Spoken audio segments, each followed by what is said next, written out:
اللهم صل على سيدنا محمد وعلى آل سيدنا محمد كما صليت على إبراهيم وعلى آل إبراهيم في العالمين إنك حميد مجيد.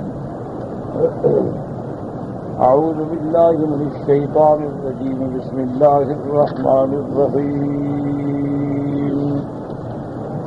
قال سننظر أصدقت أم كنت من الكاذبين اذهب بكتابي هذا فألقه إليهم ثم تول عنهم فانظر ماذا يرجعون. قالت يا أيها الملأ ألقي إلي كتاب كريم إنه من سليمان وإنه بسم الله الرحمن الرحيم. ألا تعلوا علي وأتوني مسلمين. قال المؤلف والمفسر رحمه الله تعالى أدام النفع بعلومه وعلومكم في الدارين آمين. إلى أن قال يقول تعالى مخبرا عن قيل سليمان عليه السلام للهدهد حين أخبره عن أهل سبا وملكتهم. اب مفسر رحمۃ اللہ علیہ ان آیات کی تفسیر بیان فرماتے ہیں کہ اللہ تبارک و تعالیٰ نے خبر دی ہے حضرت سلیمان علیہ السلام نے. آپ نے جو ہدہد کو فرمایا، جب ہدہد نے آ کر آپ کو خبر دی تھی سبا، اہل سبا کے بارے میں اور ان کی ملکہ کے بارے میں، کہ جب ہدہد نے آ کے رپورٹ پیش کی تھی کہ انی وجدت امرأة تملکہم وأوتیت من کل شیء وَلَهَا عَرْشٌ عَظِيمٌ. کہ اس نے آگے جب خبر دی تو حضرت سلیمان علیہ السلام نے فوراً حکم دیا کہ تم ہمارا کتاب اور خط لے کر جاؤ. تو اس سے ہمیں یہ حکم ملا کہ اگر کوئی ایسی بات ہو، کوئی ماتحت آ کے رپورٹ کرے تو افسر بالا کو اس کی تحقیق کرنی چاہیے، صرف اس کی رپورٹ پہ اعتماد نہ ہو. آپ نے فرمایا قال سننظر اصدقت ام كنت من الكاذبين اي صدقت في اخبارك هذا ام كنت من الكاذبين في مقالك تخلص من الوعيد الذي يودك. آپ نے فرمایا کہ ہم دیکھتے ہیں کہ جو تم نے ہمیں خبر دی ہے کیا تم اس میں سچے ہو یا تم نے ایک قصہ بنایا ہے تاکہ وہ سزا سے بچ جاؤ. کیونکہ آپ نے حکم دیا تھا نا کہ اگر کوئی عذر نہ لے کے آیا تو میں سخت سزا دوں گا. تو ہو سکتا ہے تم نے قصہ بنایا ہو تاکہ جو ہم نے آپ کو سزا دی ہے اس سے بچ سکو. تو سیدنا سلیمان علیہ السلام کو اللہ نے ملکہ سبا اور ان کے احوال کے بارے میں خبر نہیں دی تھی، کیونکہ علم غیب کا مالک اللہ تبارک و تعالی ہے. وہ جب چاہیں اور جتنا چاہیں مطلع فرما دیں، اور اگر نہ دیں تو ان کی مرضی ہے نہ دیں. آپ نے فرمایا اذهب بکتابی ھذا فألقه إلیہم ثم تول عنهم فانظر ماذا يرجعون. وذلك أن سليمان علیہ السلام كتب كتابا إلى بلقیس وقومها. حضرت سلیمان علیہ السلام نے اس ملکہ بلقیس کو اور اس کی قوم کو خط لکھا. وَأَعْطَاهُ ذَلِكَ الْحُدْهُدْ فَحَمَلَهُ. اور آپ نے وہ خط جو ہے اس پرندے کے سپرد کیا، وہ پرندہ لے کے پہنچائے. قِيلَ فِي جَنَاحِهِ كَمَا هِيَ عَادَةُ الطَّيْرِ وَقِيلَ بِمِنْقَارِهِ. بعض علماء نے فرمایا کہ اس نے اپنے پروں میں اس خط کو چھپا لیا، اور بعض کہتے ہیں کہ نہیں، اس نے اپنے منقار میں، اپنی چونچ میں پکڑ لیا. وذهب إلى بلاد وجاء إلى قصر بلقيس إلى الخلوة التي كانت تتخلى فيها بنفسها. اب وہ ہدہد جو ہے حضرت سلیمان علیہ السلام کا خط لے کر وہ ان کے اس علاقے میں پہنچا اور ملکہ بلقیس کے محل پہ پہنچا، اور ایسے وقت میں جو اس کی خلوت کا وقت تھا جب وہ علیحدہ بیٹھی تھی۔ وَأَلْقَاهُ إِلَيْهَا مِنْ قُوَّةٍ هُنَالِكَ بَيْنَ يَدَيْهَا، اور وہاں سے ایک روشن دان کے ذریعے آپ نے وہ خط پھینکا تاکہ وہ خط اس کو مل جائے۔ ثُمَّ تَوَلَّىٰ نَاحِيَةً أَدَبًا وَرِيَاسَةً، اور اس کے بعد ہٹ کے کھڑے ہو گئے تاکہ مقام ادب بھی یہی ہے اور احکام سرکار بھی یہی ہوتی ہیں۔ فَتَحَيَّرَتْ مِمَّا رَأَتْ وَحَالَهَا ذَلِكَ، اب وہ پریشان ہو گئی کہ یہ خط دینے کا جو انداز ہے کہ بندہ نہیں آیا، پرندہ خط لے کے آ رہا ہے اور روشن دان سے ڈالتا ہے اور پھر ہٹ کے کھڑا ہو جاتا ہے، تو دیکھ کے حیران رہ گئی کہ یہ تو کوئی نظام بھی الگ ہے۔ ورنہ تو جب وہ سفیر آتے ہیں، بندے آتے ہیں، وفد آتے ہیں، منسٹر آتے ہیں، ڈیلیگیشن آتے ہیں، لیکن یہ تو نرالا کام ہے کہ ایک پرندہ پیغام لے کے آئے اور اس ادب سے لے کے آئے۔ وہ اس بات کو دیکھ کے بہت بڑا اثر لیا اس نے۔ ثم عمدت الکتاب وفتحت ختمه وقرأته، اور اس کے بعد پھر اس نے حضرت سلیمان علیہ السلام کے خط کو لیا اور اس ظرف کو کھولا اور دیکھا اس مہر جو لگی تھی اس کو توڑ کے خط پڑھا تو اس نے لکھا تھا انہ من سلیمان وانہ بسم اللہ الرحمن الرحیم۔ اسی سے آداب ہے خط لکھنے کے، جب خط لکھا جائے تو پہلے بندہ اپنا نام لکھے۔ ویسے آج کل جیسے رواج ہے پیڈ چھپے ہوتے ہیں تو پہلے اوپر نام ہوتا ہے، تو اتنا ہی کافی ہے۔ اللہ تعالی علیہ واتونی مسلمین، حضرت سلیمان علیہ السلام نے حکم دیا تھا کہ تم لوگ کسی قسم کا تفاخر و تجبر کا اظہار نہ کرو، بڑائی کا اظہار نہ کرو، بلکہ اطاعت گزار بن کے میرے پاس آ جاؤ۔ فجمعت ان ذلک امراءها ووزراءها وكبراء دولتها وملكتها، لیکن وہ ملکہ کتنی سمجھدار ہے کہ اس نے فوراً اپنے وزیروں کو بلایا، اپنی کابینہ کو بلایا کہ میں خود فیصلہ نہ کر دوں، ورنہ تو بادشاہ ہوتے ہیں، مختار ہوتے ہیں، جو چاہے فیصلہ کر دیں، لیکن یہ اس کا انصاف ہے کہ اس نے فوراً اپنی کابینہ، اپنے وزراء، اپنے مشیر، اپنے درباریوں کو بلا کے ان کے سامنے یہ بات رکھی۔ ثم قالت لها یا ایھا الملأ انی القی الی کتاب کریم، اور اپنے سرداروں سے، وزیروں سے کہا کہ مجھ پہ ایک بڑی شان والا خط پہنچا ہے۔ کیوں کریم کیوں کہا؟ کہ انداز ہی ایسا ہے کہ پرندہ لے کے پہنچانے آیا ہے۔ اور بعد نے فرمایا کریم من ہے جس پہ مہر لگا کے بند کر دیا جائے، مختوم کو بھی کریم کہتے ہیں۔ تانی بے کرم ہی مارا من عجیب امری کون طائر ذهب بی فرقہ الیہا، یا تو کریم اس لیے کہا کہ اس نے دیکھا کہ اس کے پہنچانے کا انداز بڑا نرالا ہے کہ ایک پرندہ آ کے پہنچاتا ہے۔ سمت واللہ نہاد بن، اس کے بعد خط پہنچا کے ایک طرف کھڑا بھی ہو جاتا ہے۔ وَهَذَا أَمْرٌ لَا يَقْدِرُ عَلَيْهِ أَحَدٌ مِنَ الْمُلُوكِ، اور یہ ایسی بات ہے دنیا کا کوئی بادشاہ اس طرح پیغام نہیں بھیج سکتا کہ پرندے بھی اس کی تابعداری کریں، اور اس کے ولا سبیل ملا ذلک، بلکہ کسی کی یہ طاقت ہی نہیں۔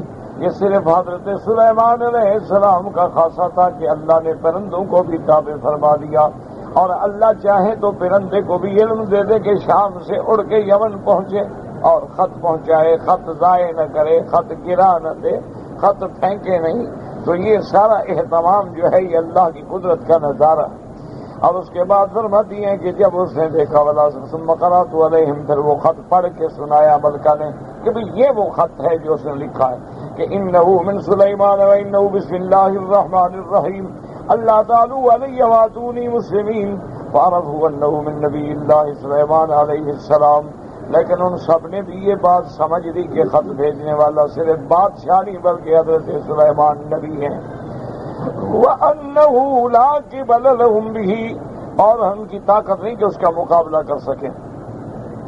وَهَذَا الْكِتَابُ فِي غَايَةِ الْبَلَاغَةِ وَالْوِجَادَةِ وَالْفَصَاحَةِ، اور خط بھی کمال ہے بلاغت کے اعتبار سے، فصاحت کے اعتبار سے کہ ایک سطر کے اندر سب کچھ حضرت سلیمان نے لکھ دیا ہے.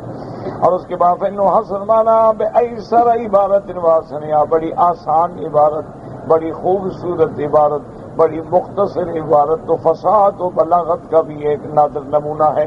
قال العلماء يكتب احد بسم اللہ الرحمن الرحیم قبل سلیمان علیہ السلام. اس لیے بعض علماء فرماتے ہیں کہ حضرت سلیمان علیہ السلام سے پہلے کسی نے بسم اللہ الرحمن الرحیم نہیں لکھا ہے.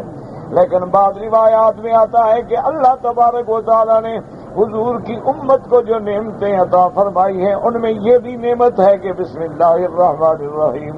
خط لکھیں تو بسم اللہ الرحمن الرحیم، کوئی کام کریں تو بسم اللہ الرحمن الرحیم، اللہ تعالیٰ کے نام سے ہر کام کو شروع کیا جائے. وقد روى ابن ابي حاتم في ذلك حدثنا في تفسيره حديثا في تفسيره حيث قال حدثنا ابي قال حدثنا هارون بن الفضل ابو اياد الخياط قال حدثنا ابو يوسف بن سلمة بن صالح بن الكريم ابي امية بن بريدة عن النبي قال كنت امشي مع رسول الله صلی اللہ علیہ وسلم. وہ کہتے ہیں میں حضور کے ساتھ جا رہا تھا. فقال انی اعلم آیۃ لم تنزل علی نبی قبلی بعد سلیمان ابن داؤد. تو آپ نے فرمایا کہ میں ایسی آیت جانتا ہوں جو مجھ سے پہلے صرف حضرت سلیمان ابن داؤد پہ اتری ہے اور کسی پیغمبر پہ نہیں اتری. قلت یا نبی اللہ ای آیت، میں نے پوچھا حضور وہ کون سی آیت ہے؟ قال سأعلمكها قبل ان اخرج من المسجد. حضور پاک نے فرمایا مسجد کے نکلنے سے پہلے میں تمہیں بتا دوں گا. مانا یہ ہے تاکہ شوق زیادہ ہو، زیادہ سے زیادہ خواہش ہو، انتظار ہو، تاکہ پھر جب سمجھاؤں تو اچھی طرح یاد کر سکیں. قال فانتهى الى الباب فاخرج احدى قدميه. جب آپ مسجد کے آخر میں آئے اور آپ نے اپنا ایک قدم مبارک بھی نکالا، فقلت نسی ثم التفت الی، میں نے سمجھا کہ شاید حضور بھول گئے، نہیں بتا سکے ہیں. اس کے بعد آپ نے توجہ کی. وقال انه من سلیمان وانه بسم اللہ الرحمن الرحیم. هذا حدیث غریب واسناده ضعیف. وقال میمون بن مہران كان رسول يكتب اسمك اللهم حتى نزلت هذه الآية. جب تک یہ آیت نہیں اتری تھی حضور پاک جب بھی خط مبارک لکھتے تو لکھتے بھی اسمک اللہم. جب یہ آیت نازل ہو گئی تو اب حضور پاک نے لکھنا شروع کیا بسم اللہ الرحمن الرحیم. اور یہ وہی آیت ہے کہ جب حدیبیہ میں صلح ہوئی تو سیدنا علی رضی اللہ تعالی عنہ نے لکھا بسم اللہ الرحمن الرحیم. کافروں نے کہا کہ نہیں یہ ہم نہیں مانتے، لکھو بے اسم کا اللہم. ہم نہیں جانتے رحمان رحیم قوم ہے، ہم تو صرف اللہ کو جانتے ہیں اور نہیں. تو حضور صلی اللہ علیہ وسلم میں حضرت علی سے کیوں لکھ دو یا رسول اللہ میں نے کون سے ایسی چیز لکھی ہے؟ حضور نے کہا کہ نہیں ہم نہیں مانتے. تو بہرحال جب تک یہ آیت نہیں اتری تھی حضور خط میں لکھتے تھے بے اسم کا اللہم. جب یہ آیت آ گئی تو بس لکھتے بسم اللہ الرحمن الرحیم. اللہ تعالی علی واتونی مسلمین. تعلو یصل تعلو علو سے ہوتا ہے کہ بڑائی نہ دکھانا مجھے، بس آ جاؤ میری بات مان کے. اللہ لا تجبروا علیہ واتونی مسلمین. وقال عبد الرحمن لا تمتنعوا ولا تتکبروا علی. میرے خط پہنچنے کے بعد کوئی رکاوٹ نہ کریں، میرے خط پہنچنے کے بعد کسی تکبر کا اظہار نہ کریں، بلکہ مطیع فرما بردار بن کے میرے دروازے پہ حاضر ہو جائیں. اور حضرت ابن عباس کا ایک قول ہے کہ واتونی مسلمین یعنی موحدین کے ایمان لے آئیں. وقال غیر مسلمین من مخلصین. وقال سفیان بن عیینہ طائعین. حضرت سفیان ابن عیینہ فرماتے ہیں کہ اطاعت کرنے والے سارے معنی یعنی مسلمان ہوں گے تب بھی نبی کی اطاعت کریں. تو ویسے مسلمان نہ ہوں پیغمبر کے پاس آئیں تو مطیع بن کے آئیں، یہ نہیں کہ تکبر دکھائیں یا اپنی طاقت کا مظاہرہ کریں. قالت یا ایھا الملأ افتونی فی امری ما كنت قاطعة امرا حتى تشهدون. قالوا نحن أولو قوة وأولو بأس شديد والأمر إليك والأمر إليك فانظري ماذا تأمرين قالت إن الملوك إذا دخلوا قرية أفسدوها وجعلوا أعزة أهلها أذلة وكذلك يفعلون وإني مرسلة إليهم بهدية فناظرة بما يرجع المرسلون لما قرأتهم كتاب سلیمان استشارتم في أمرها وما قد نزل بها. اب اس نے اپنے وزیروں سے پوچھا کہ تم لوگوں نے خط سن لیا، بتاؤ کیا کریں، کیا جواب دیں؟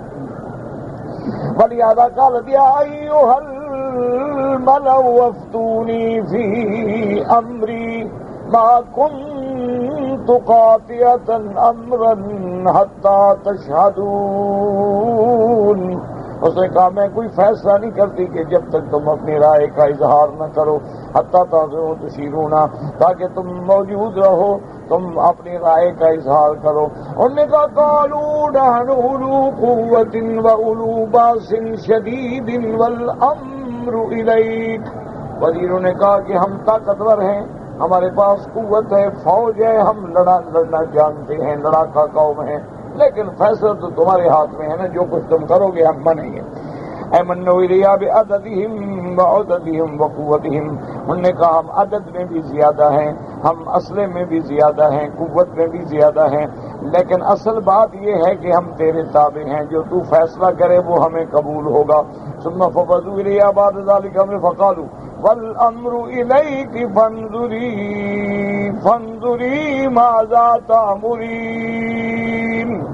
اے نحن لیس لنا آکة ولا بنا بأسا ان شئت ان تقصدیہ وتحاربیہ فما لنا آکة منہ. کہ ہم کوئی ایسے معذور نہیں ہیں، ہم کوئی ایسے کمزور نہیں ہیں، اگر آپ نے جنگ کرنی ہے تو ہم جنگ کے لیے تیار ہیں. وبعد هذا فالامر الیک مریبا رایۃ ننتصر ونطیعہ. لیکن اس قوت کے بعد، طاقت کے بعد اصل فیصلہ جو ہے وہ تیرے ہاتھ میں ہے، جو آپ حکم کریں گی ہم اس کی اطاعت کریں گے. قال حسن البصری رحمہ اللہ تعالی ففضوا امرهم الى رجل تضطرب صدیاها.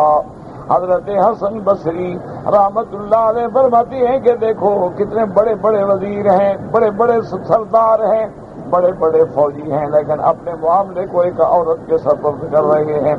فلما قالوا ما قالوا كان لي احزم رأيا منهم واعلم بامر سلیمان. لیکن وہ عورت ہونے کے باوجود معاملات کے سمجھنے والی تھی، عقل والی تھی، اس کو اللہ نے فہم دیا تھا، عاقلہ تھی. وَأَنَّهُ لَا قِبَلَ لَهَا بِجُنُودِهِ وَجُيُوشِهِ مَا سَلَّ الْجِنُّ وَالْإِنسِ وَالطَّيْرِ. وہ یہ سمجھ گئی کہ جس کے تابع اللہ نے انسانوں کے علاوہ جن بھی کر دیے ہیں، پرندے بھی کر دیے ہیں، اس بادشاہ کا مقابلہ ہم کیسے کر سکتے ہیں کہ ان کے تو جن بھی تابع ہیں اور پرندے بھی تابع ہیں، تو ایسے بادشاہ کا مقابلہ نہیں کیا جا سکتا ہے. وقد شہادت من قضیت کتاب الہدہد امرا عجیبا بدیعا. اور ایک نمونہ تو وہ دیکھ چکی تھی کہ کیسے آپ نے خط بھیجا ہے کہ ایک پرندہ اتنی دور سے خط لے کے پہنچاتا ہے.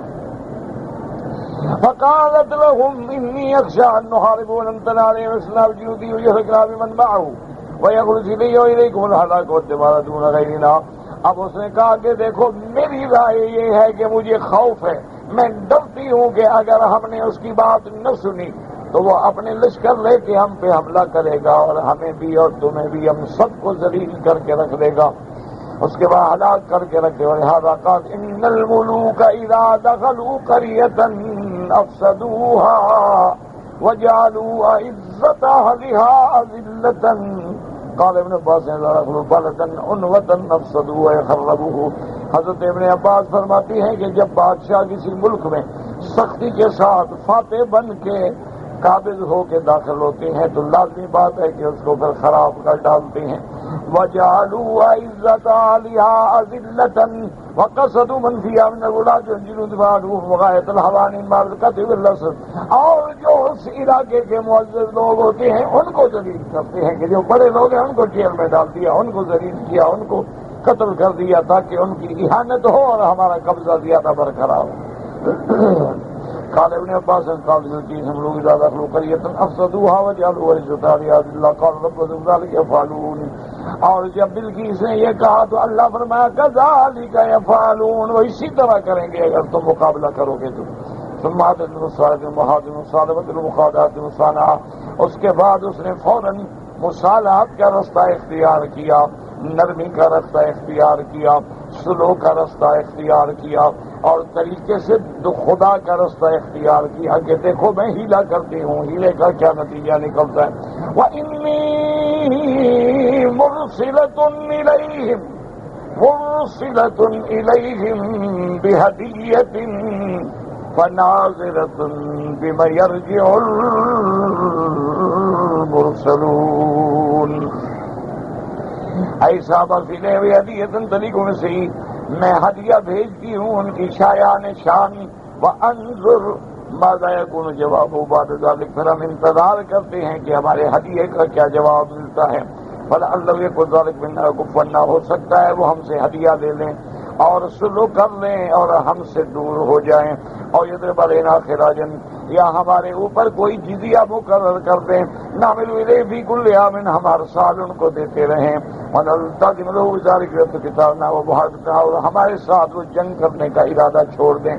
قال قتادہ رحمہ اللہ تبارک و تعالی ما كان اعقلها فی اسلامها وشرکها، کہ تھی بڑی سمجھدار اسلام سے پہلے بھی اور اسلام لانے کے بعد بھی.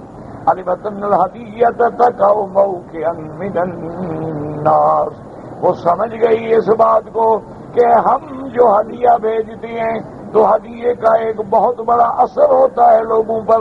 اس لیے حکم ہے کہ تحابو، حضور نے فرمایا ایک دوسرے کو ہدیہ دیا کرو، کیونکہ ہدیہ دینے سے محبت جو ہے وہ بڑھتی ہے. یہ ضروری نہیں ہوتا کہ ہدیہ بڑا قیمتی ہو، بڑی دولت، جو بھی اللہ توفیق دے، اصل تو ہے محبت کا بڑھانا، تعلقات کا اضافہ کرنا. وقال ابن عباس غیر بعد قال بأن قبل الهدية فهو ملك فقاتلوه وإن لم يقبله نبي فاتبعوه. اور اس نے اپنے سرداروں سے اور وزیروں سے کہا کہ دراصل یہ امتحان ہے، اگر ہم جو کچھ بھیجتے ہیں وہ قبول کر لیتے ہیں تو مانا ہے بادشاہ ہے، پھر تو ہم جنگ لڑیں، وہ بادشاہ ہے تو ہم بھی بادشاہ. اور اگر وہ رد کر دیتے ہیں، اتنی دولت، اتنا سونا چاندی پرواہ نہیں کرتے، سمجھ آ گئی نبی ہے، بس نبی کا مقابلہ نہیں ہو سکتا، اللہ کے نبی سے کون لڑے. تو اگر انہوں نے رد کر دیا تو ہم نہیں لڑیں. فلما جاء سليمان قال أتمدونني بمال فما آتاني الله خير مما آتاكم بل أنتم بهديتكم تفرحون. ارجع إليهم فلنأتينهم بجنود لا قبل لهم بها ولنخرجنهم منها أذلة وهم صاغرون. ذكر غير واحد من المفسرين من السلف غيرهم، مفسرین نے لکھا ہے انہا باست الیہ بہدیۃ عظیمۃ، اس ملکہ نے بہت بڑا ہدیہ بھیجا، من ذہب وجواہر ولآلیہ وغیر ذالک، سونا اور موتی اور ہیرے اور بڑا. وقال بعض مرسد باللبن من ذہب، سونے کی اینٹیں بھیجی. والصحیح ان ارسلت بآنیۃ من ذہب، اور مفسر رحمۃ اللہ علیہ فرماتے ہیں اس نے برتن بھیجے وہ بھی سارے سونے کے بنے ہوئے تھے. قال مجاہد بین وبین مرسلت جواری بھی ذیل غلمان وغلمان فی ذیل جواری، اس نے لڑکے بھی بھیجے غلام، لڑکیاں بھی بھیجی، لیکن لڑکوں کو لڑکیوں کا لباس پہنایا، لڑکیوں کو لڑکوں کا لباس پہنا کے بھیجا. فقالت ان عرف هؤلاء من هؤلاء فهو نبی، اگر وہ پہچان گئے تو وہ نبی ہیں. قالوا فامرهم سليمان فتوزعوا وجعل الجارية تفرغ على يدها من الماء وجعل الغلام يقترف فميزهم بذلك.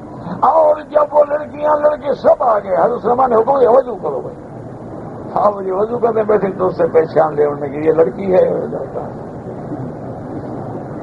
وکیل بل جعلت الجارية تغسل باطن يدها قبل ظاهرها والغلام بالعكس، بلکہ جو لڑکیاں تھیں وہ اندر کو زیادہ صاف کر رہی تھی، غلام باہر کو صاف کر رہے تھے.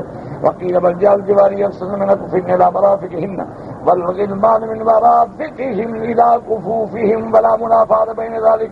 مرافق تک کے کفوف تک وہ ایک ہی بات ہے. منع یہ ہے کہ وضو کے اندر ان کا راز کھل گیا اور حضرت سلیمان نے پہچان لیا کہ یہ لڑکے ہیں لیکن لباس لڑکیوں کا ہے اور یہ لڑکیاں ہیں لیکن لباس لڑکوں کا پہنا ہوا ہے. وذكر بعض من الناس لوقتهم ليملهما الروا لا من السماء من الله فأجر الخيل حتى أركت ثم ملأه من ذلك وبخرزة وصدق ليجعله فيها فأعطاه الله وكان ذلك أملا وأكثره من السائل. اور بعض کہتے ہیں کہ اس نے ایک برتن میں پانی بھیجا اور وہ پانی نہ آسمان کا تھا نہ زمین کا تھا. کیا مطلب ہے؟ اس نے کہا گھوڑوں کو دوڑاؤ، جب پسینہ آئے تو جمع کر کے ایک برتن میں بند کرو. تو یہ پانی جو ہے تو پسینہ ہے نا جانور کا، نہ آسمان سے گرا ہے نہ زمین سے آیا. دیکھتے ہیں کہ سلیمان پہچانتا ہے کہ نہیں پہچانتا. امتحان کر رہی تھی نا اصل میں. اس کے بعد جناب لیکن اصل ساری روایات جو ہیں یہ اسرائیلی ہیں. یہودیوں کی تو عادت ہے نا کس سے بناتے ہیں. وظاہر اللہ اصل بات یہ ہے کہ وہ جو کچھ بھی لے کے آئے تھے نا حضرت سلیمان نے نظر بھر کے بھی نہیں دیکھا کہ کیا لائے. دفعہ کرو تمہارے ہدیہ دیکھنا بھی نہیں چاہتے. بات ہی ختم ہو گئی. اتمدوننی بمال فما آتانی اللہ خیر مما آتاکم بل انتم بہدیتکم تفرحون. آپ نے فرمایا اسرانی میرے بیمار تک شرککم و ملککم، تم مجھے مال دے کر سونا چاندی دے کے یہ چاہتے ہو کہ میں تم کو چھوڑ دوں کہ تم شرک کرتے رہو کفر کرتے رہو. میں یہ نہیں کر سکتا ہوں. اس کے بعد فرماتے ہیں فما آتانی اللہ خیر مما آتاکم اے الذی آتانی اللہ الملک والمال خیر مما انتم فیہ. اللہ نے مجھے جو مال دیا ہے، اللہ نے مجھے جو دولت دی ہے، اللہ نے ہواؤں کو میرے مسخر کر دیا ہے. بل انتم بہدیتکم تفرحون انتم الذی تتقاضون الہدایا والتحف. یہ تم لوگ ہو جن پہ سونے چاندی کے ہدایا اثر کرتے ہیں. وَأَمَّا أَنَا فَلَا أَقْبَلُ مِنكُمْ إِلَّا الْإِسْلَامَ وَالسَّيْفَ. مجھے تمہارے ہدیہ نہیں چاہیے. دو باتیں ہیں، یا اسلام قبول کرو یا تلوار کے لیے تیار ہو جاؤ.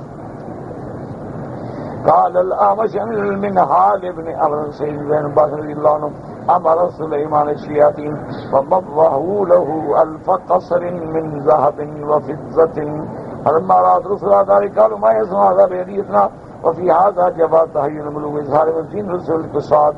اب حضرت ابن عباس رضی اللہ تعالیٰ عنہ کی طرف ایک قول منسوب کیا گیا ہے کہ جب اس کے آ رہے تھے ہدیہ لے کر حضرت سلیمان نے جنوں کو شیاطین کو حکم دیا کہ راستے میں 1000 محل بنا دو سونے چاندی کا اور وہاں سے یہ گزرے.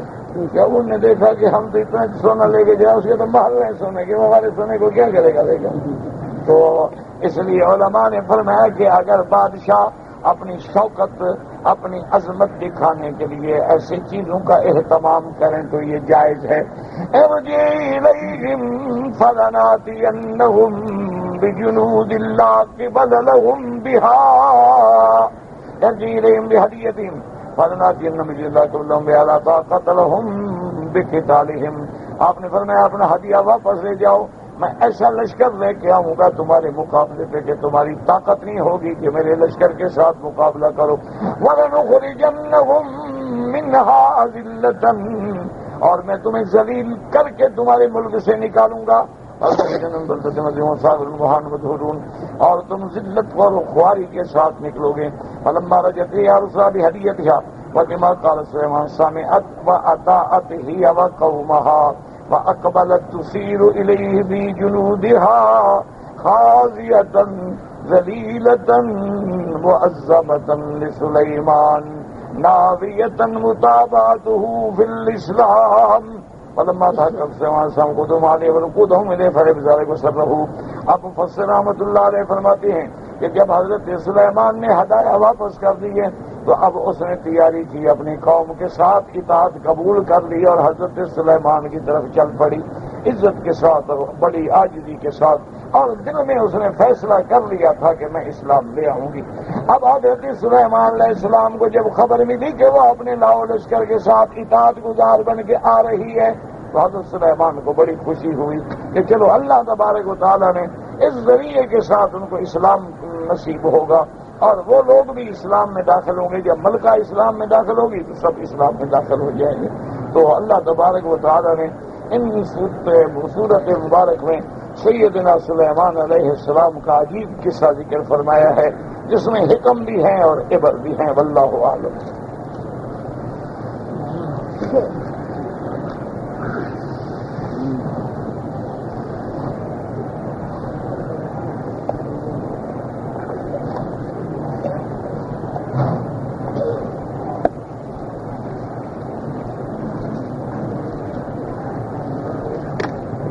کہتے جی کہ میں پاکستان میں ایک سرنج بناتا ہوں اور اس پہ میں نے نام لکھا ہوا ہے الشافی۔ تو اب وہ لوگ کہتے ہیں کہ بھئی یہ بات ٹھیک نہیں ہے، کیونکہ جب ہم سرنج کا وہ کور کھولیں گے، کاغذ کھولیں گے تو پھینک کے اس کو صندوق میں یا گندگی میں ڈال دیں گے، اور شافی جو ہے اللہ کی ذات شافی ہے، شفا دینے والی، وہ شافی۔ تو اس لیے آپ نہ لکھیں، اس سے آپ کو کوئی اور نام لکھ دیں۔ وہ ضروری نہیں ہے کہ آپ ایسے اسما لکھیں جس کی توہین ہو۔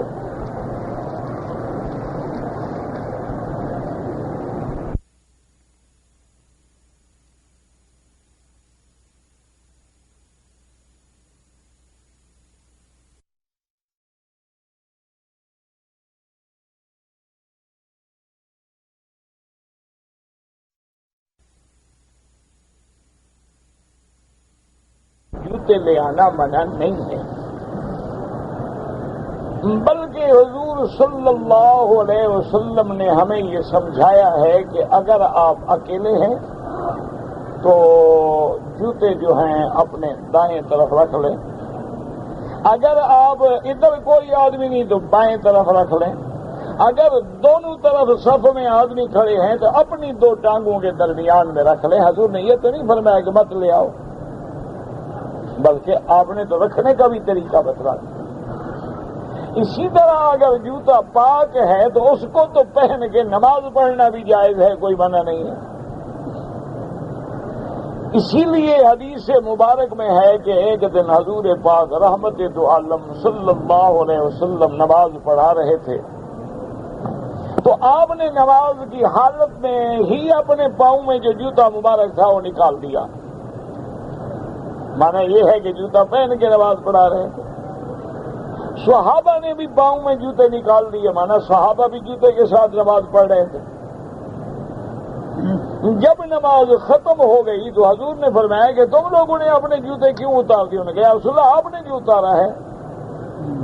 آپ نے فرمایا اخبرنی جبریل آنفا، مجھے تو جبریل نے آگے بتایا ہے کہ آپ کے جوتے میں کچھ لگا ہوا ہے، میں نے تو اس لیے اتارا تھا۔ اللہ کے بندے تم لوگوں نے کیوں اتار دیا؟ تو بہرحال علماء نے یہ لکھا ہے کہ وہ اس وقت دھوپ شدید ہوتی تھی، پتھر ہوتے تھے، ان پہ نماز پڑھنا بڑا مشکل ہوتا تھا، تو اس لیے جوتے پہنے جاتے تھے۔ تو مسئلہ اب بھی یہی ہے کہ اگر مثلا قمیض پلید ہے تو پہننا ناجائز ہے، شلوار پلید ہے تو پہننا ناجائز ہے، اگر پاک ہے تو جائز ہے۔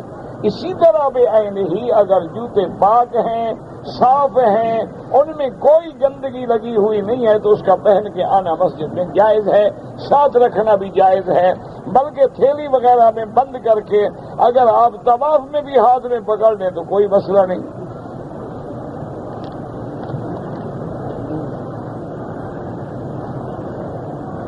کہتے جی کہ میں نے عمرہ کرنے کے بعد اپنے سر پہ اس طرح نہیں پھروایا، چند جگہوں سے بال لیے۔ تو مسئلہ سمجھو، اگر تو تم نے ٹک لگائے، ادھر سے دو بال کاٹے، ادھر سے دو بال، ادھر سے دو بال، ادھر سے دو بال، تو دم پڑ گئی۔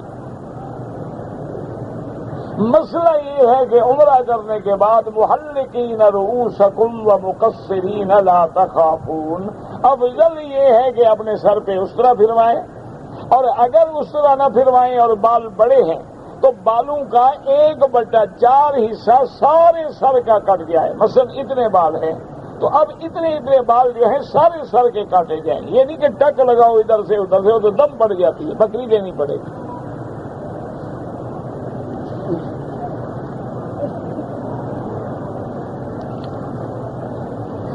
جی کہ اگر کوئی آدمی غلطی سے ایک لفظ انگریزی کا لکھ دے تو ہم بھی غلطی کا اصلاح کرتے ہیں نا کہ اللہ کے کعبے میں ہو یہاں انگریزی پہ زور نہ دو، عربی زبان محمد مصطفیٰ کی زبان لکھو۔ اگر غلطی کی ہم اصلاح نہ کریں تو آپ کریں گے، کون کرے گا؟ انگریزی پڑھنا منع نہیں، بولنا منع نہیں، لیکن ہم جس زبان میں ہیں یہاں تو اللہ نے قرآن بھی عربی اتارا، قوم بھی عرب بھیجی، محمد مدنی بھی عربی بھیجا، تو ہمیں اس زبان سے محبت ہونی چاہیے جس زبان میں اللہ کا قرآن ہے، جس زبان میں ہمارے پیارے نبی محمد مصطفیٰ کی لغت ہے، اور جو ہماری قبر کی زبان ہے اور جو حشر کی زبان ہے اور جو جنت کی زبان ہے وہاں تو صرف عربی ہو۔ تو اس لیے آدمی اپنے بچوں کو ہدایت کرتا ہے کہ جب تم اللہ کے حرم میں سوال پوچھو تو تم تو بچنے کی کوشش کرو نا، تمہاری زبانوں پہ تو ہر وقت انگریز نہ سوار رہے نا۔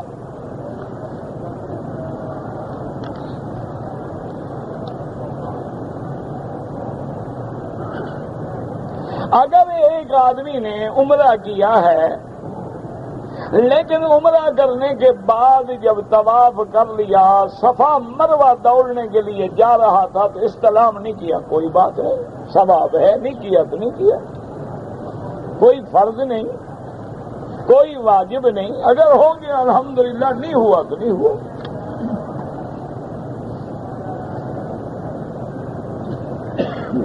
اگر ایک آدمی نے احرام سے پہلے یعنی ابھی اس نے احرام نہیں باندھا، غسل کیا ہے خوشبو والے صابن سے تو کوئی منع نہیں، ابھی احرام ہی نہیں باندھا، نیت ہی نہیں کی تو خوشبو کیوں نہ لگائے، بلکہ احرام باندھنے سے پہلے یعنی نیت کرنے سے پہلے، چادروں کا نام احرام نہیں ہوتا، یہ تو لباس احرام ہے، اصل احرام نیت کا نام ہے، جب آدمی نیت کرتا ہے تو اس سے پہلے تو خوشبو لگانا سنت ہے، یعنی آدمی اپنے بدن پہ خوشبو لگائے، اچھی طرح غسل کرے، خوشبو والے صابن سے غسل کرے تاکہ بدن میں خوشبو ہو، پھر چادریں باندھے، 2 رکعت پڑھے، اس کے بعد لبیک بعمرۃ اپنی نیت کرے تو کوئی منع نہیں۔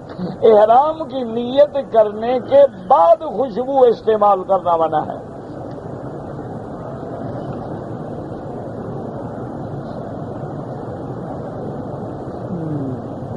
اگر ایک لڑکی کی ایام حیض تو نہیں آئے لیکن اس نے بعض دوائیں کھائیں، اس کی وجہ سے یا گرمی کی وجہ سے تھوڑے سے خون کا اظہار ہوا، دیکھ لو، اس کے بعد بند ہو گیا تو مانا حیض نہیں ہے، غسل کرے، نمازیں پڑھے۔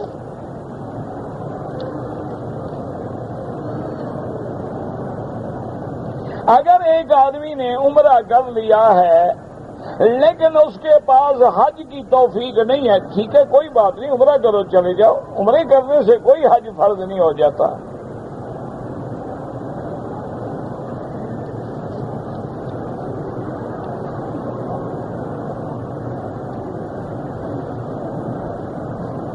بہرحال اگر آپ نے عمرہ کیا، دوسرا عمرہ کیا اور ٹک لگائے وہ تو دم پڑ گئی، اگر دم نہ ہو 3 روزے رکھ لیں انشاءاللہ اللہ پاک معاف کر دیں گے۔ اگر ایک آدمی نے عصر کی نماز کے بعد طواف کیا ہے تو امام احمد بن حنبل رحمۃ اللہ علیہ کے نزدیک اللہ کے حرم میں ہر وقت نماز جائز ہے، وہ کہتے ہیں عصر کے بعد کرو یا فجر کے بعد کرو یا جب چاہو طواف کرو، 2 رکعت پڑھ لو۔ لیکن امام ابو حنیفہ رحمۃ اللہ علیہ فرماتے ہیں کہ یہ اوقات مکروہ ہیں، ان میں نماز نہ پڑھے، عصر کے بعد کیا ہے تو انتظار کرے، جب مغرب کی نماز پڑھ لے تو 2 رکعت بعد میں ادا کر۔ نماز سے پہلے اگر کر لے تو کر لے، سورج تو ڈوب گیا نا۔ اگر آدمی کا جسم ناپاک ہو اور گیلے کپڑے کے ساتھ لگ جائے تو کیا وہ پلیتی اس کو لگ گئی کپڑے کو یا نہیں لگی؟ نہیں لگی تو کوئی پلیت نہیں ہوتا۔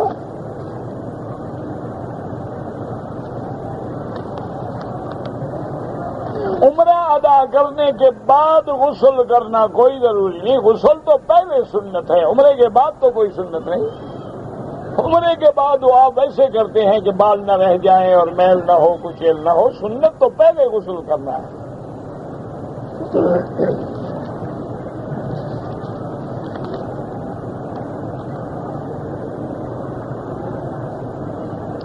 ایک آدمی نے میقات سے احرام باندھا ہے. جب مکہ مکرمہ میں پہنچ گیا، ہوٹل میں گیا، دیکھا تو اس کے احرام پہ کوئی رنگ کا دھبا لگا ہوا تھا. اس نے احرام کی چادر بدل لی، کوئی حرج نہیں. ایک مسئلہ یاد رکھو کہ ہم نے احرام باندھا، اچھا احرام کی چادر پلید ہو گئی تو اب ہمیں اجازت ہے ہم چاہیں تو اسی چادر کو دھو ڈالیں، اور اگر کوئی بڑا آدمی ہے وہ چاہے چادر ہی بدل لے، اس کی مرضی ہے بدل لے، کوئی ایسی بات نہیں.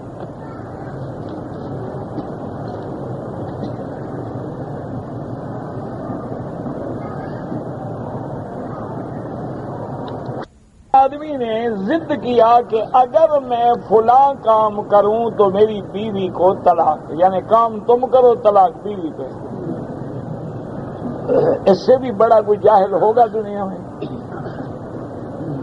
اللہ کے بندے، ضد تو تم کر رہے ہو، بیوی بیچاری کا کیا گناہ ہے؟ بس یہ جاہل لوگ ہوتے ہیں. تو بہرحال امام ابو حنیفہ رحمۃ اللہ علیہ فرماتے ہیں کہ جب وہ کام کرے گا تو طلاق ہو جائے گی. امام احمد ابن حنبل رحمۃ اللہ علیہ فرماتے ہیں کہ یہ طلاق نہیں بلکہ قسم ہے.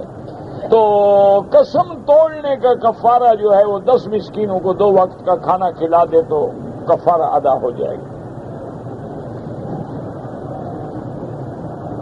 کہتے تھے کہ لوگوں کو بےہودہ سوالات کرتے ہیں، اللہ ہدایت دے. بھائی میں کس کو منع کرنے جاؤں؟ مجھے کیا پتا کہ آج بےہودگی کون کرے گا؟ اب پتہ تو نہیں ہوتا نا کہ آج کس کے دماغ میں خلل آیا ہوا ہے. تو اس کا علاج آپ فکر نہ کریں. مولوی بڑے طویل لسان ہوتی ہیں، بڑی لمبی زبان ہوتی ہے مولویوں کی، ہم جواب دینا جانتے ہیں، فکر نہ کریں آپ، کوئی غم نہ کریں انشاءاللہ، فکر نہ کریں. جواب ہر بات کا موجود ہوتا ہے. تم شرافت سے پوچھو گے ہم بھی عزت کا جواب دیں گے، تم جیسا سوال کرو گے ہم بھی اسی طرح کا. اللہ نے قرآن میں کہا ہے عتل بعد ذلک زنیم، سرکش اور حرامی کی اولاد. خدا کہہ رہا ہے بندے کو. تو اس کا معنی یہ ہے کہ وہ اسی قسم کے لائق تھا نا. جب ابھی لہب نے بکواس کیا تو اللہ نے قرآن اتار دیا کہ جب تبت یدا ابی لہب وتب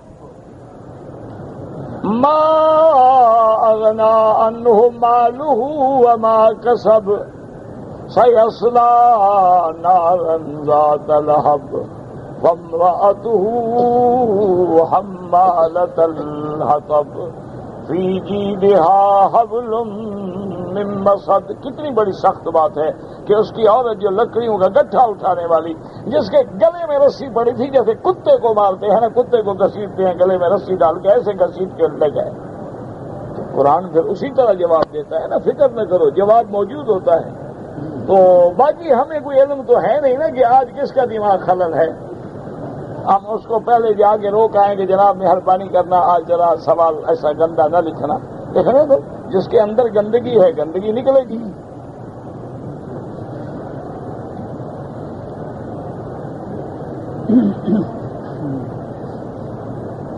اور بادشاہ اکبر کے 9 رتن تھے نا جی، ابو الفضل اور فیضی. تو ایک بھائی جب بیمار ہوا نا آخری وقت میں، اللہ معاف کرے اللہ معاف کرے، وہ صحابہ کو گالیاں دیتا تھا. جب موت کا وقت آیا نا جی تو بادشاہ اس کی عیادت کے لیے آیا کہ میرا دوست ہے اور میرا حاضر باش آدمی ہے. تو اس نے آگے جب دیکھا تو اس کے منہ سے گندگی نکل رہی تھی، بجائے نیچے کے نکلنے سے گندگی منہ سے آ رہی. تو اس نے کہا کہ یہ کیا ہے؟ تو اس کے بھائی نے کہا یہ وہی بغض صحابہ ہے، جتنی صحابہ کو گالیاں دی آج اللہ نے مرنے سے پہلے یہ سزا دی. اللہ بچائے. اس لیے دعا کیا کرو اللہ ہمیں کسی کے ساتھ بغض نہ دے، نہ صحابہ، نہ اہل بیت، نہ اولیاء اللہ، نہ علماء، نہ ائمہ. جب ان لوگوں کے ساتھ بغض آ جائے نا اور بندہ ان کو برا کہے اور آدمی کا خاتمہ خراب ہو جائے. یہ خیال رکھیں. حتیٰ کہ باقی علماء تو یہ فرماتے ہیں کہ بعض صوفیاء کے کلام ایسے ہوتے ہیں نا جو سمجھ نہیں آتے. انہوں نے کہا بس چپ کر جاؤ، کچھ کہو نہیں. اللہ جانے انہوں نے یہ بات کس انداز میں کہی تھی، کیوں کہی تھی، کیا کہی تھی. ویسے تو صوفیاء کا کلام جو ہے در شریعت حجت نہیں، شریعت میں کوئی حجت نہیں. شریعت میں حجت تو کتاب اللہ ہے، لیکن ان کو بھی برا نہ کہو. پتہ نہیں کس حالت میں وہ بات نکلی تھی.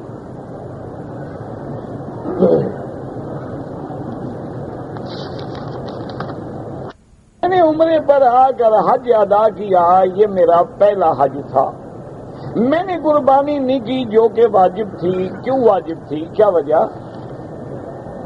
اگر تم رمضان میں آئے تھے، عمرہ رمضان میں کیا، شوال، ذی القعدہ، ذی الحجہ میں تم نے کوئی عمرہ نہیں کیا، تمہارا حج مفرد ہے، تم پہ بکری واجب ہی نہیں تھی. کس نے کہا واجب تھی؟ ہاں، اگر تمہارا حج تمتع تھا، اگر تمہارا حج قران تھا اور تم نے بکری نہیں دی تو اب دو ہو گئی، ایک وہ بکری اور ایک دم جرمانہ.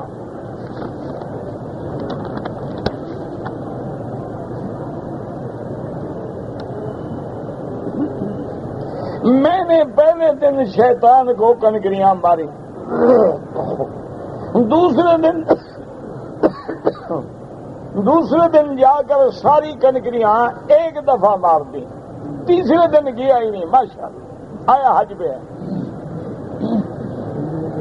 بکری دینی تھی وہ اس نے دی نہیں، کنکریاں مارنی تھی وہ ماری نہیں. تیسرے دن گیا نہیں، دوسرے دن کنکریاں اکٹھی کر کے کہا ساری اکٹھی ایک دفعہ قبول کرو، السلام علیکم ہم جا رہے ہیں. اب جناب آپ پہ دو بکریاں دم ہو گئی، دم ادا کریں اور توبہ کریں کہ تم نے گستاخی کی ہے. حج کرنا ہے تو سنت کے مطابق کرو ورنہ نہ کرو.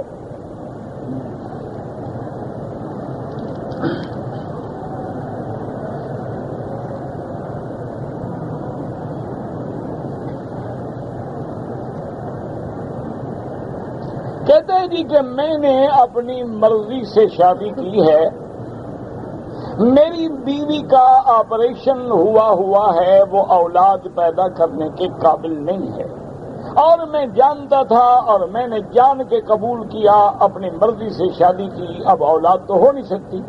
اب مجھے والدین مجبور کر رہے ہیں کہ میں دوسری شادی کروں تاکہ اولاد ہو. بالکل آپ دوسری شادی کریں، آپ نے زیادتی کی ہے، آپ نے سنت کے خلاف کیا.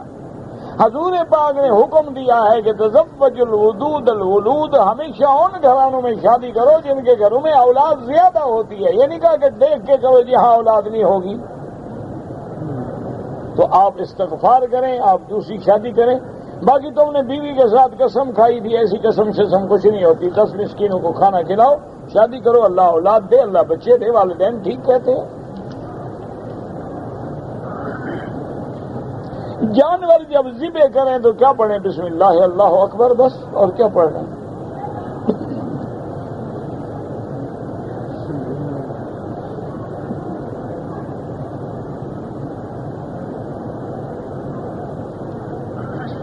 کہتے جی کہ جو چندے کے لیے جھولی پھیلانا جائز ہے، بالکل جائز ہے. جب چندہ مانگنا جائز ہے، جھولی پھیلا کے مانگو. اچھا کوئی پیسے دے گا، ہاتھ پھیلاؤ گے تو لوگے یا یوں کر کے بیٹھے رہو گے؟ تو پھیلانا پڑے گا. جب مانگنا ہے تو یا ہاتھ پھیلاؤ یا جھولی پھیلاؤ یا زبان پھیلاؤ، کچھ تو پھیلاؤ گے نا.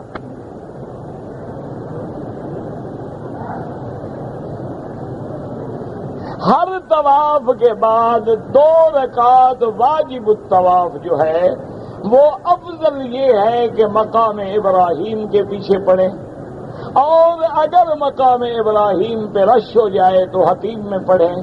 حتیم میں بھی رش ہو جائے تو سارے طواف کا جو میدان ہے اس میں پڑھیں، ورنہ حرم میں پڑھیں، چاہے ہوٹل میں بھی جا کے پڑھیں، وہ ادا ہو جاتے ہیں.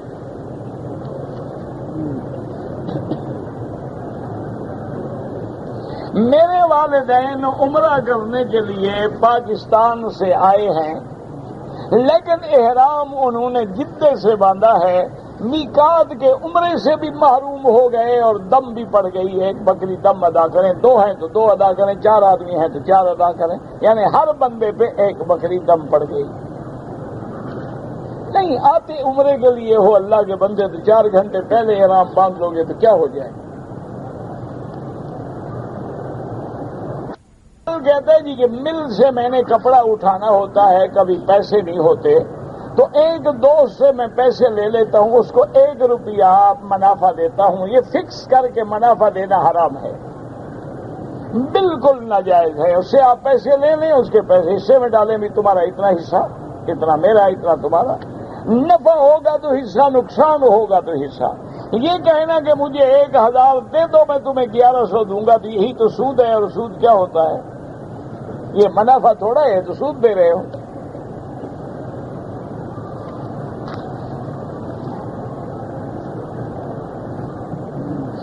میں نے عمرہ کیا اور بالوں کو ٹک لگایا، تو بال بھی کٹوائیں اور دم بھی ادا کریں۔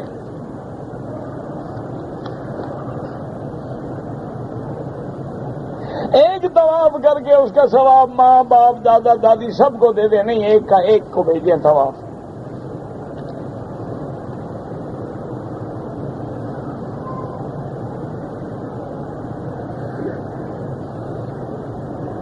اگر ایک آدمی نے اپنے ملک سے آ کے عمرہ کر لیا، اس کے بعد مدینہ منورہ وہ زیارت کے لیے گیا اور 2 دن کے بعد مدینہ منورہ سے واپس آیا، لیکن احرام نہیں باندھا، احرام نہ باندھنے کی کیا وجہ؟ بیمار ہے، عذر ہے، کوئی مجبوری ہے، ورنہ دم دینا پڑے گا اور عمرہ بھی کرنا پڑے گا، کہ میقات کا عمرہ کیوں چھوڑ دیا؟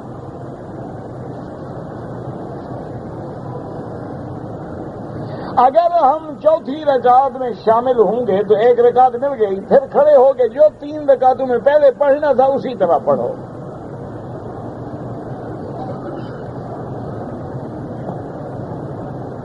ظہر اور عصر کی نمازوں میں کہ جبکہ نماز سری ہوتی ہے اور امام خاموش ہوتا ہے، خاموش تو نہیں ہوتا، وہ پڑھتا ہے لیکن آہستہ پڑھتا ہے، تو حنفی حضرات کو تو فاتحہ نہیں پڑھنی ہے، شافعی اور حنابلہ کو پڑھنی چاہیے۔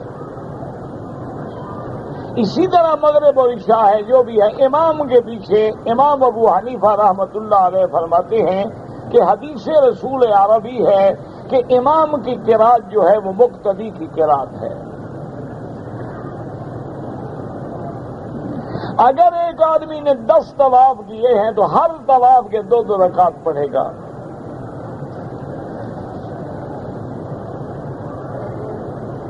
یا ہے میم میم، یا ہے میم میم، تو پتہ نہیں کیا ہوتا ہے، مجھے تو نہیں پتا کیا ہوتا ہے یا ہے میم میم، ہاں میم تو ہوتا ہے، ہے میم میم تو کہیں بھی نہیں ہے، نہ قرآن میں نہ حدیث میں۔ ہاں میم البتہ ہے، حروف مقطعات ہیں، اللہ عالم بمرادہ۔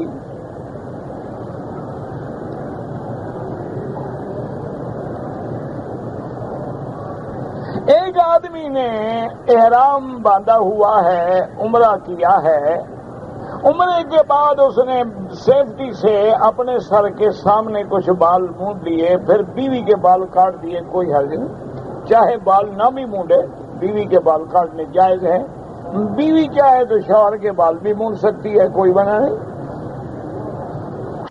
سرکاری پیسوں پہ عمرے اور حج پہ آئیں تو حج نہیں ادا ہوتے، یہ تو سرکاری ایسے خوش کرنے کے لیے پیسے دیے جاتے ہیں، آپ اپنے پیسے سے حج کیا کرو، حلال پیسے سے۔ اسی طرح لاٹری کے پیسے سے بھی حج نہیں ہوتا، وہ بھی حرام ہوتا ہے۔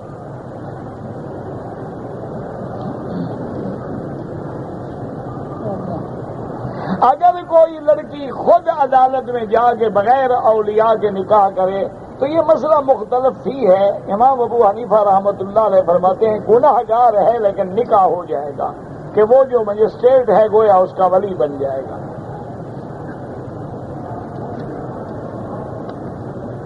لیکن حدیث ظاہر یہی ہے کہ ولی کے بغیر نکاح نہیں ہوتا۔ لڑکیوں کے کان سیتے ہیں، ناک میں وہ ڈالتے ہیں کوئی موتی چھوٹی، وہ خود کروانا چاہتی ہیں تو کیا اعتراض ہے؟ ہمیں کیا اعتراض ہے؟ کوئی حرج نہیں۔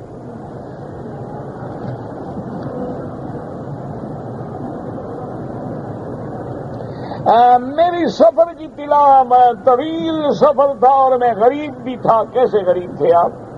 ہوائی جہاز پہ آئے، ہوائی جہاز پہ غریب آتے ہیں؟ اور 12-13 گھنٹے کا سفر ہو گیا. حضور پاک نے تو 8 دن سفر کیا ہے, اور وہ بھی اونٹوں پہ کیا ہے, آپ نے ہوائی جہاز پہ کیا. تمہارا سفر طویل تھا کہ حضور کا سفر طویل تھا؟ بہرحال دم آپ پہ پڑ گئی ہے, ابھی نہیں دے سکتے ہیں, آپ ملک چلے جائیں, وہاں سے پیسے بھیج کے دم کروائیں.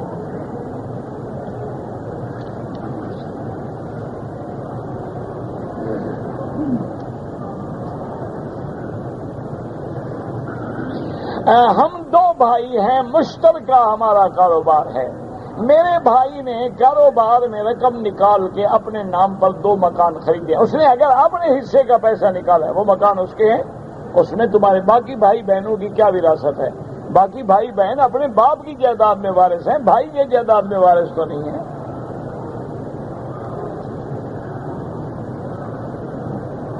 اگر کوئی آدمی طواف کے دوران میں موبائل ٹیلی فون پہ دنیاوی باتیں کرتا ہے, طواف تو ہو جائے گا لیکن اپنا ثواب تو ضائع کیا نا. طواف جو ہے یہ نماز کے حکم میں ہے. فرق اتنا ہے کہ طواف میں بولنے کی اجازت ہے اور نماز میں بولنا منع ہے. لیکن طواف میں بولنے کی اجازت کا کیا معنی؟ اگر کوئی دین کا سوال کرے, کوئی مسئلہ پوچھے, کوئی دینی بات پوچھے, یہ تھوڑا کہ ٹیلی فون پہ کس سے کہانیاں کرتے رہو.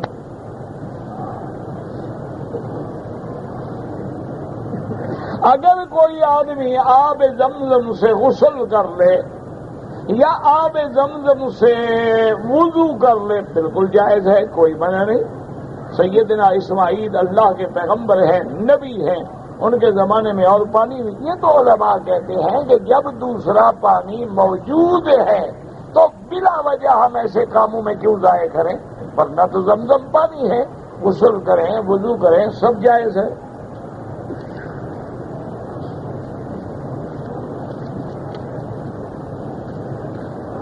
اگر کوئی آدمی اپنی بیوی کے کہنے پہ والدہ کو گالیاں دیتا ہے تو جہنم کا انتظام خود کر رہا ہے, تکلیف نہیں کرنی پڑے گی کہ جہنم کی ٹکٹ خریدنی پڑے, اس نے خود لے لی ہے. بیوی نہیں چھڑائے گی, والدین ناراض ہوں تو سیدھا جہنم.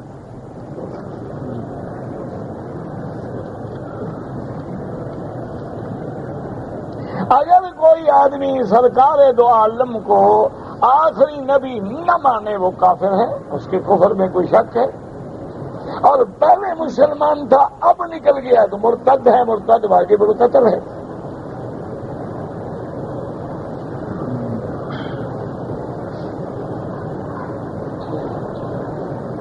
حائضہ عورت جو ہے باوضو ہو کے حرم کے اندر داخل ہی نہیں ہو سکتی. باوضو کا کیا مانا؟ جب حیض ہے تو وضو کا کیا مطلب؟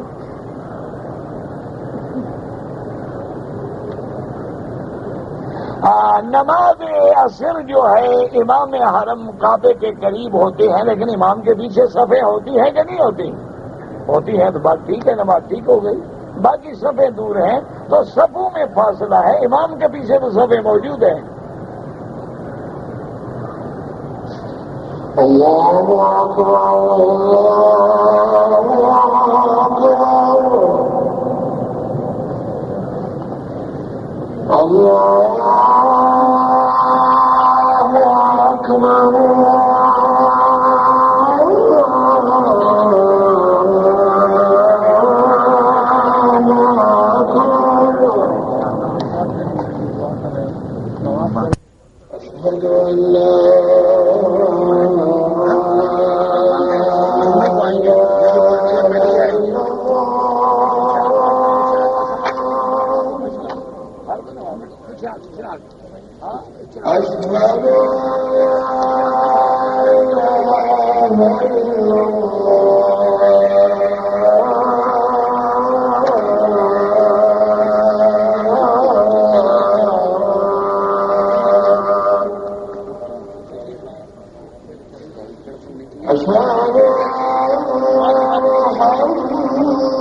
أشهد أن محمدا